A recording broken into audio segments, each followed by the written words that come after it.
Welcome to this explainer. Today we're unpacking something that sounds, well, it sounds like a totally bizarre tall tale.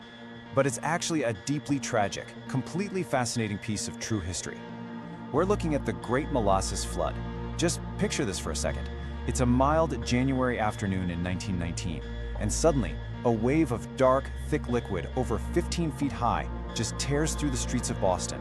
It swallows buildings whole, tragically takes the lives of 21 people. We're going to break down exactly how this happened, step by step. Okay, let's dive into this.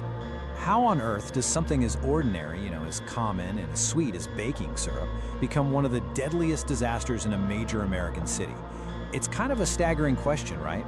As we go through this explainer, you're going to see how a mix of corporate greed, staggering incompetence, and some really bizarre physics turned a massive storage tank into a literal weapon. Oh, and we'll also look at how a company's lawyers actually tried to blame this catastrophic failure on foreign terrorists. Section 1. Building a ticking time bomb. Boston's North End, 1915. So to understand this disaster, you really have to picture the setting. The North End was one of Boston's most crowded neighborhoods, densely packed with hardworking Italian immigrants who worked tirelessly on the docks and railways. And right in the middle of all this, the Purity Distilling Company, which was a subsidiary of United States Industrial Alcohol, they decided to construct a massive 50-foot-tall steel storage tank for industrial alcohol, which, by the way, was a highly lucrative ingredient for wartime munitions. But here's the kicker. They put a guy named Arthur P. Gell in charge.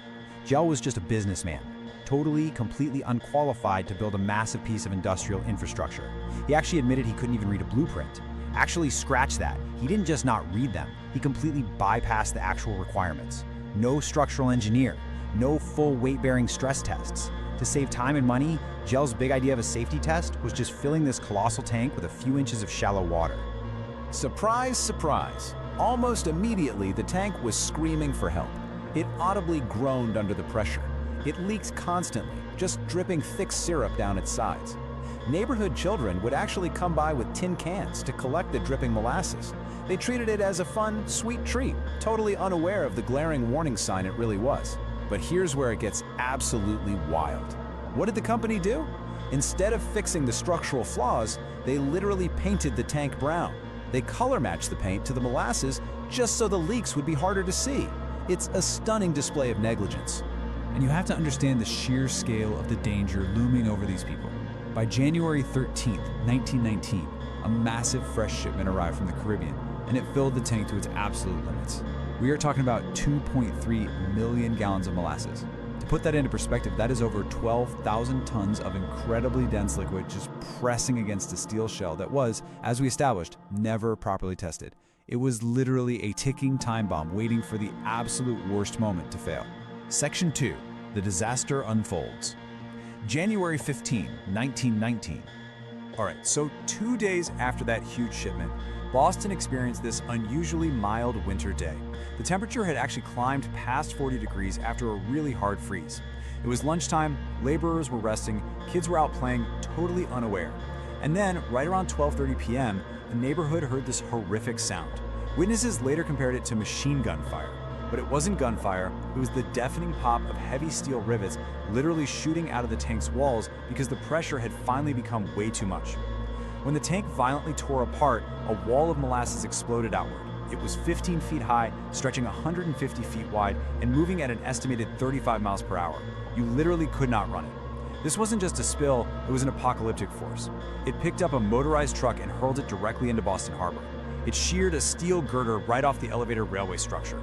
It even knocked a local firehouse completely off its foundation while the firemen were still inside eating their lunch.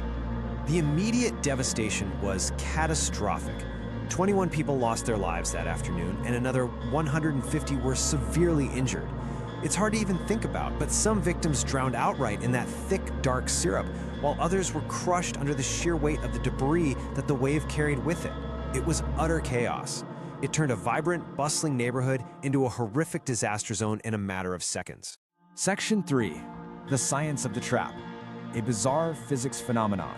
Now, what's really interesting about the science is understanding exactly why it was so deadly. The horror didn't stop with the initial impact. The reality of this nightmare was compounded by a completely bizarre physics phenomenon. The molasses didn't just wash away like water, it actively turned the streets of Boston into a suffocating trap for both the victims and the brave rescuers trying to save them. In 2016, a Harvard study finally mapped out exactly why the liquid behaved the way it did. First off, you have warm molasses arriving from the Caribbean, meeting the freezing cold winter air of Boston. Step 2, that extreme temperature gap is exactly what allowed the liquid to initially surge as a devastating high-speed fluid wave. But then, step 3, as it spread out into the winter air, it rapidly cooled. And as it cooled, its viscosity changed dramatically. It thickened and hardened, trapping people like they were stuck in wet cement. Rescuers waded in only to find themselves sinking and stuck, completely unable to move. Amidst this absolute nightmare, there are these incredible stories of survival, like this 8-year-old boy named Anthony DiStasio. He was swept completely off his feet, but he survived by literally riding the crest of the wave. He tumbled and rolled like a pebble until the wave finally lost its momentum. Unbelievable, right? The aftermath, however, was grueling. It took over 80,000 man-hours of labor to clean up the neighborhood. Fireboats had to pump salt water through the streets for weeks just to break down the hardened sugar. And Boston Harbor reportedly ran brown for months. Section 4. Blame, Trials, and Legacy. The fight for accountability.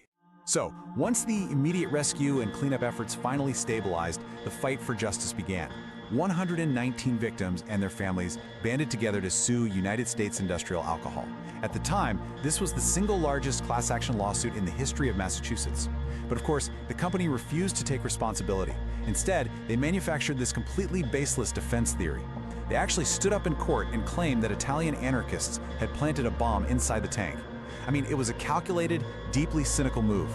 The company shamelessly tried to exploit the anti-immigrant prejudice of the era and the rising panic of the Red Scare. They pointed the finger at the very community they had just devastated, all to protect their bottom line. Let's just look at the sheer scale of this trial, because it was monumental. You had 119 victims suing, roughly 3,000 witnesses called to the stand, and proceedings that dragged out over 6 grueling years. And the evidence of terrorism? Absolute zero. None. Instead, during these 6 years, an MIT professor provided some incredibly damning structural engineering testimony.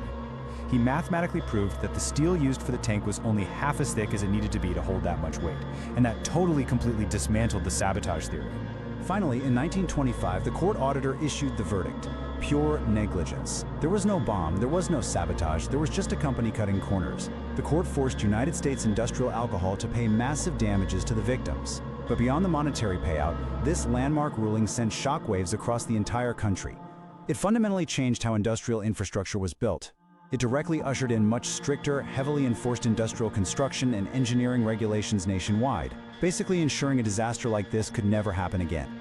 Today, the north end of Boston is a vibrant, beautiful neighborhood, but the legacy of 1919 definitely remains. It is said, in a piece of enduring local lore, that on the absolute hottest days of summer, if the wind hits just right, you can still catch a faint, sweet smell of molasses drifting through the streets. It's a really poignant reminder of a community that refused to be silenced, that fought back against corporate greed and xenophobia, and just completely refused to let the truth be buried under fear. So I'm going to leave you with this final thought and question. Looking at the corner cutting, the ignored warnings, and literally painting over the leaks, was this just a tragic accident, or was it something that never, ever should have been allowed to happen in the first place? I would absolutely love to hear your thoughts on this incredible piece of history. Let me know in the comments below, and please subscribe to the channel so you never miss another explainer. Until next time, stay curious.